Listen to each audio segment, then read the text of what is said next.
馬場さん、こんにちは。こんにちは。今日は何を教えてくれるんでしょうか。はい、今日はですね、一つはちょっとこの、花瓶というか壺というか、割れちゃったというか割ったというか割ったんですね。割ったというか割れちゃったというか、こんな状態なんですけど、これをちょっとせっかくなんでこれを使ってちょっと遊べたらなと思います。よろしくお願いします。よろしくお願いします。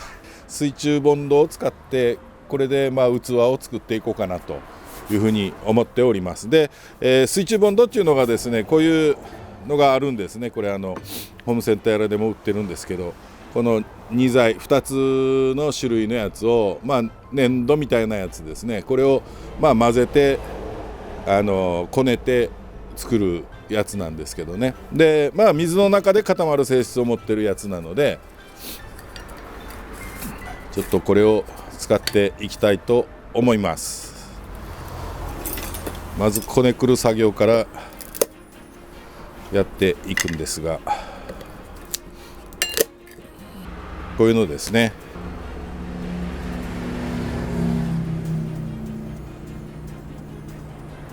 で、もうちょっと寒いのでですね、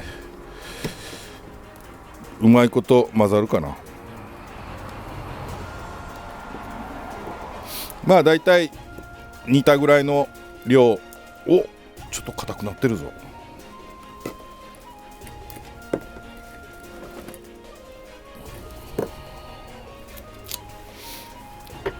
まずこんくらいでちょっといきましょうかね。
はい、今回は準備だけです。こういうですね。これに固まったらちょっとここに植え付けをするんですけど、でこういう隙間に苔なんかをこう入れてったりして、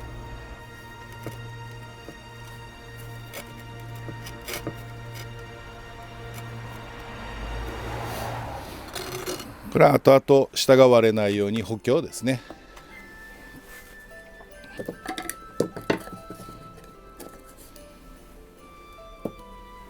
割れたかけらの方ですね。割れたかけらの方をこういうふうに積み重ねて、これはまたボンドでくっつけてあるんですけど、これに植物をなんかちょっと植えようかなと。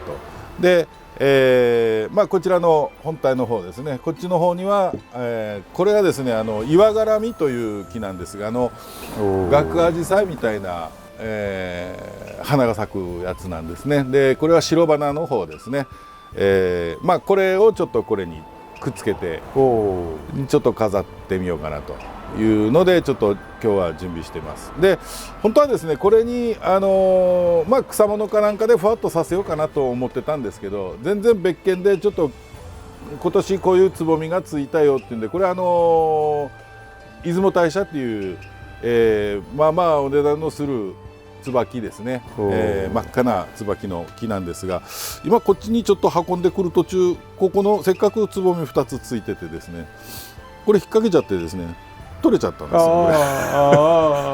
せっかくの花のあれがポロッと取れてしまいましてですね、で合うか合わないかわからないんですけど、これをこっちにちょっと今日は植えてみようかなと一つ思いまして、ちょっとここにおります。よろしくお願いします。よろしくお願いします。じゃあ実際にですね、ちょっとこの間、ボンドでつけて、簡単に固定用の針金もつけてあるんですけど、こういうやつですね。どこ前でもいいんですけど、こちら側でもこちら側でも、はい、通常のもう植え付けと同じなんで、そう変わったことをするわけじゃないんですけど、こんな感じの器っていうのも実は販売もしてある鉢屋さんがあるんですね。あれ信楽だったかな、なんかあるんですよ、こういうのがですね。こういう感じのやつが、本当に割れたやつをくっつけたわけじゃなくてですね、実際にあるのはあるんですよ。だからそれをちょっと真似てするやつですね。そういうのもちょっと面白いかなと。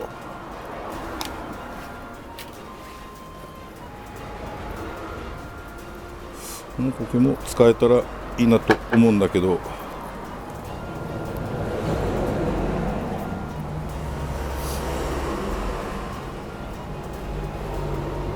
なんかもうこのまま春が来て夏が来るような勢いで暑くなってましたけど、またここに来て寒さがぶり返してきましてですね。なんか明日ぐらいまた0度ぐらいまで下がるみたいですよ。つい2、3日前まではなんか半袖の人もちらちら見かけるぐらいの暑さだったんですけどね。なんか急にまた寒くなってきて、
泥止めですね。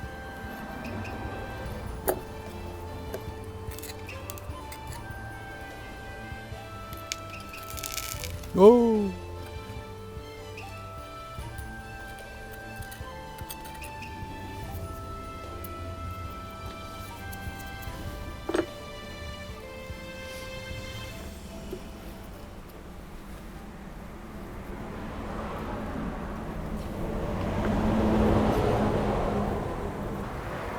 これは今雑草を抜いてるんです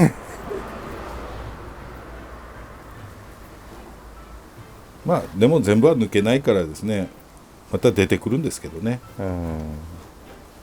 出てきたら最初のうちはこまめに抜いてあげた方がいいですね。ただ苔を押さえながら抜かないと苔ごと剥げてしまいますので。なるほど。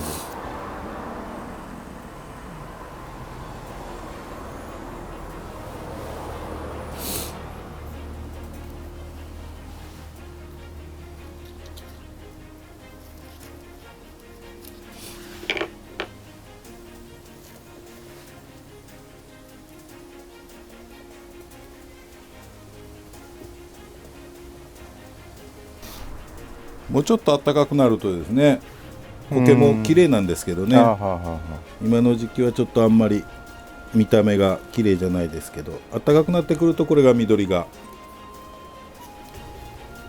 濃くなってきますからね、まあ見栄えもだいぶ変わってくると思いますけど、こんな感じで、まあ割れた器もまあちょこっとこんなんやって植えても面白いかなと。今日の用土は赤玉山砂いつもと一緒です。ただ、割合が、1割強2割弱、まあ2割って言ってもいいかな、山砂が2割、赤玉が8割、はい、まあ椿の場合は本当は違う用土を使うんですけど、まあ別にこれでも全然、はい、育てられますので、じゃあ次を行きますね。次を行くんですが、これはですねちょっと下に垂れるのでですね、はあパンパン、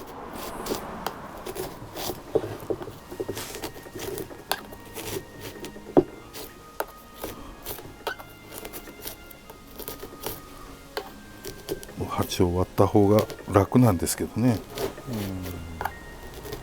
今やでも鉢も貴重ですから、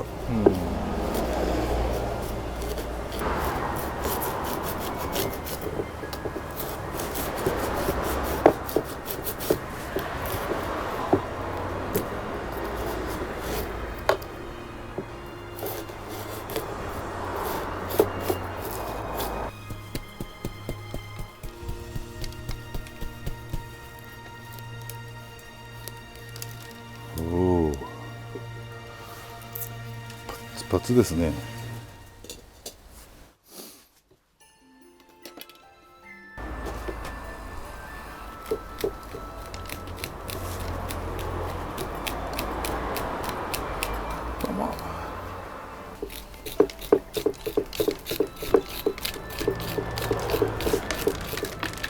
ボラだな。ボラが大量に入ってますね。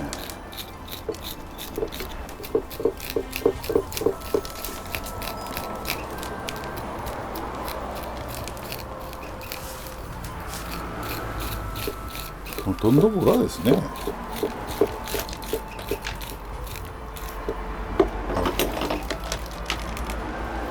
ボラですよね。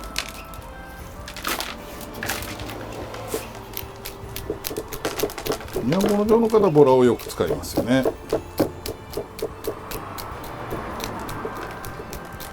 予想じゃ高いんですよ、ボラ、日向ボラ、宮崎のボラ。この辺は安くで入るじゃないですか、ところがそれこそ、袋詰めする大きな会社が香川県にあるんですよ。で調べたらそこは袋詰め専門なんですけど、ボラはじゃあどこから持っていくか言ったら宮崎からなんですよ。でそれがまああちこちにこう出るんですけど、と高松あたりでも聞いた話によると結構1000円か1200円ぐらいするんですよ、1体が。だから昔、まあ今はまあいろいろあれですけど、昔はそれこそ関西あたりでもボラを使うあんまり習慣がなかったみたいですね。この辺じゃ下に、ボラ引いたりしますけど、そういう習慣があんまりなかった。なんでか言ったら、その主要で植える赤玉やらないよりボラの方が高い。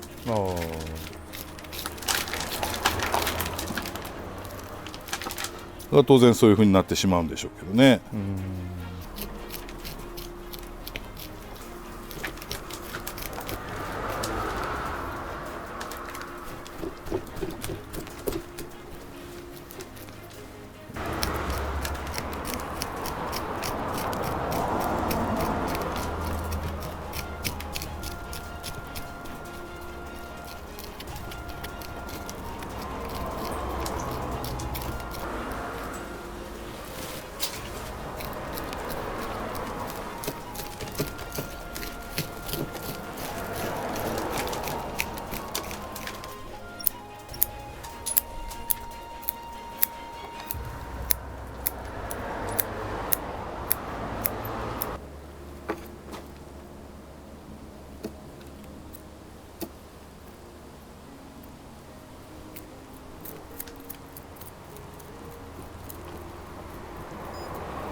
なるほど、そうきますか。はい、反対でもいいんだけどな。反対にしますか。これも面白いな。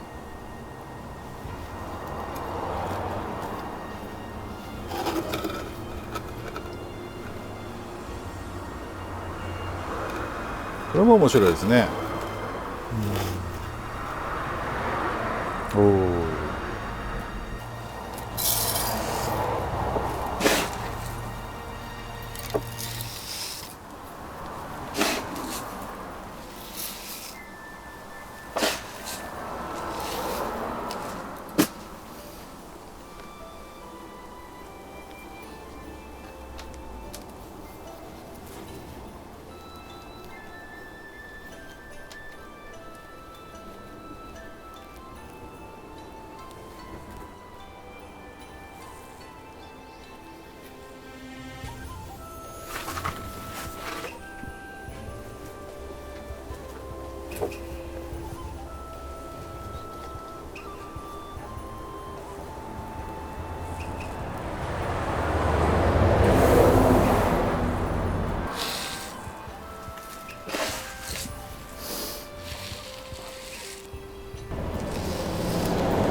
それで苔を止めてるとこですね。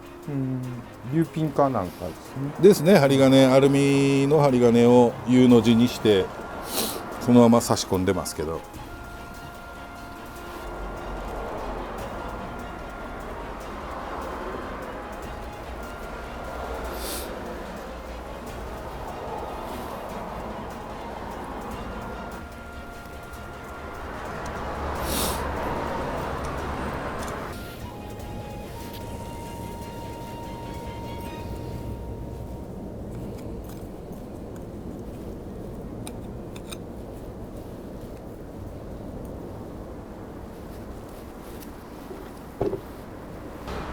どんなでしょおお。う。なんていうんですかね。決まったこういう鉢っていうのではなくてですね。こんなんもたまには面白いんじゃなかろうかと。これ用土全く一緒ですよね。用土全く一緒です。はい。で、これは別に植木鉢じゃないので。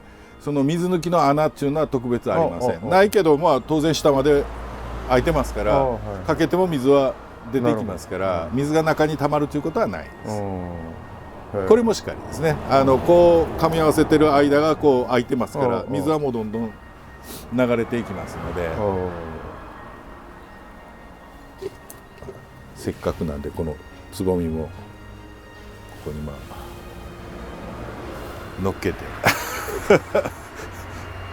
だいたいこんな感じでですね、ちょっと、短時間でパパッとやりましたですけど、ご自宅で、壺花瓶なんかもし割ってしまったとか、割っちゃったじゃなくてもいいんですが、割れてしまったとか、そういう時に捨てるだけじゃなくてこういうのでちょっと遊んでみるのも、一つの、楽しみ方かなというふうに思います。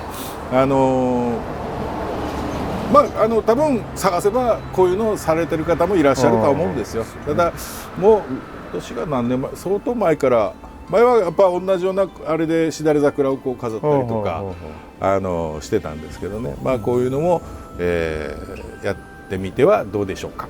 はい、以上です。ありがとうございました。ありがとうございました。さあ、おばさんコメントです。はい。これスペインの方だと思うんですけど、はい。口なしの挿し木の方法っていう以前出した動画ですね。スペインの HB101 はとても高価です。でしょうね。まあこの辺でも高価ですよね。だから別のものを使ってますってことなんです。はい。でも HB101 がおすすめなんですよね。まあ使いやすいということと結構ちっちゃな瓶で2000何百円ってこうしてするんですけど、例えば一升瓶の水に対してあれ1、2滴でいいんで、その買う時は高いようにあるけど実際は結構使えますのでね。だからまあスペインの値段がちょっと分かりません。もしかしたら日本よりかなり高いのかもしれないですね。だから肥料というよりは活力剤っていうような形ですね。まあ買う時は高いって感じでもお買い得ってことですよね。まあ1、2滴で済むんでですね、まあこの辺でもだから HB101 は高いから言ってハイポネックスとかああいうのを使われてる方いらっしゃいますけどね、あれはまあ液肥ですけどね。次はこれ韓国の方です。はい。韓国の方が日本語でコメントくださいました。ありがとうございます。先生の映像を見るようになりました。ありがとうございます。お会いできて嬉しいですということです。大内さん。大内さん、はい。はい。この時期に口なし植え替えても大丈夫なんですかっていう。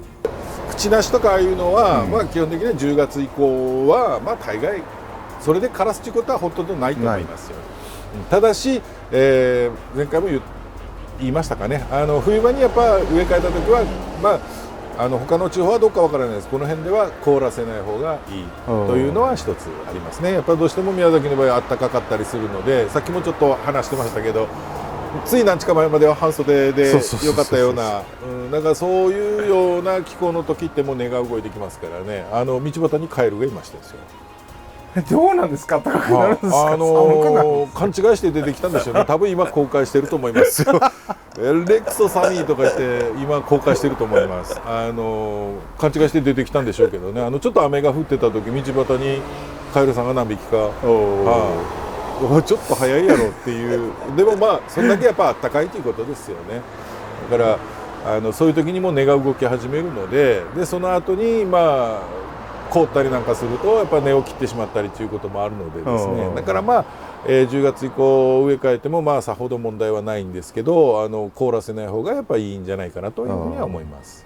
なんか大概なやつはその10月以降その末とか別ですよ。雑木なんかはまあ大丈夫っていう話前にもしかしたらしたかもしれないですけど、ただしボケだけはダメですよ。ボケよくあれを春に植え替えをする方いらっしゃるんですけど、春なんかに植え替えしたりすると根の病気が入ったりするんですね。でボケなんかはまあ長寿梅なんかもそうなんですけど、ボケなんかも秋口ですね。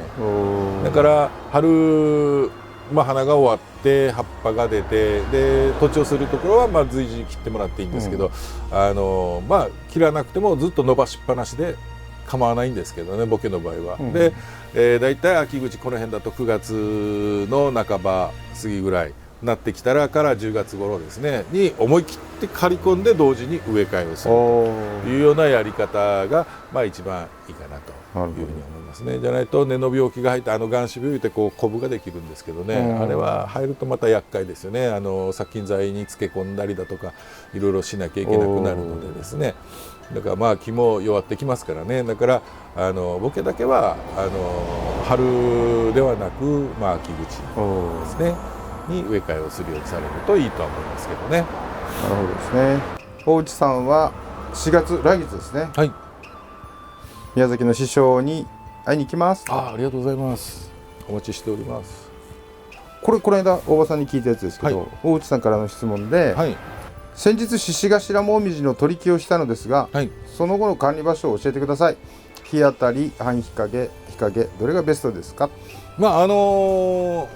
卓の影っていうのもあれなんでしょうけど、あんまり火が強いのはダメですからね、取り木をした時に水苔かなんか巻いてされてるとは思うんですけど、それがガラガラになってしまったらダメなので、やっぱあんまり乾燥が進まないような場所の方がいいとは思いますよ。だから通常の普段管理するもみじなんか管理する半日陰ぐらいでいいんじゃないかなとは思いますけどね。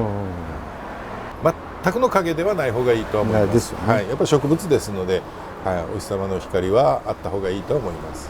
今日配信した動画ですね、紅白の長寿梅、はい、来月行くまで残ってるかな。どうでしょうでその後ですね、すぐ直後ですね、このタイミングで白松さんって方が、はい、待ってましたよと、はい、お内様申し訳ございません、注文してしまいました。本当ですか。注文入ったんですか。購入されました。ありがとうございます。じゃあまた作っておきましょうかね。そうですね。はい。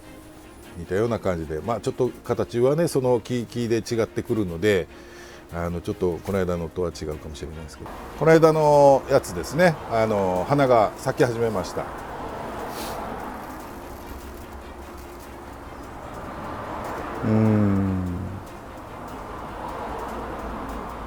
ちょっともうやっぱ葉っぱも出始めてるのでですね、こんな感じでこうちょっとですね、花がついてる方向を前に飾られるといいかなとは思いますけどね。白松さんは埼玉県の方です。埼玉県までお読みしますんで、発送の準備はよろしくお願いします。了解しました。ありがとうございます。いろいろとこういうものだけじゃなくてですね、またいろいろなんか聞きたいこととかご質問等ありましたらいつでも遠慮なくお問い合わせいただければと思います。はい、よろしくお願いいたします。はい、ありがとうございました。ありがとうございました。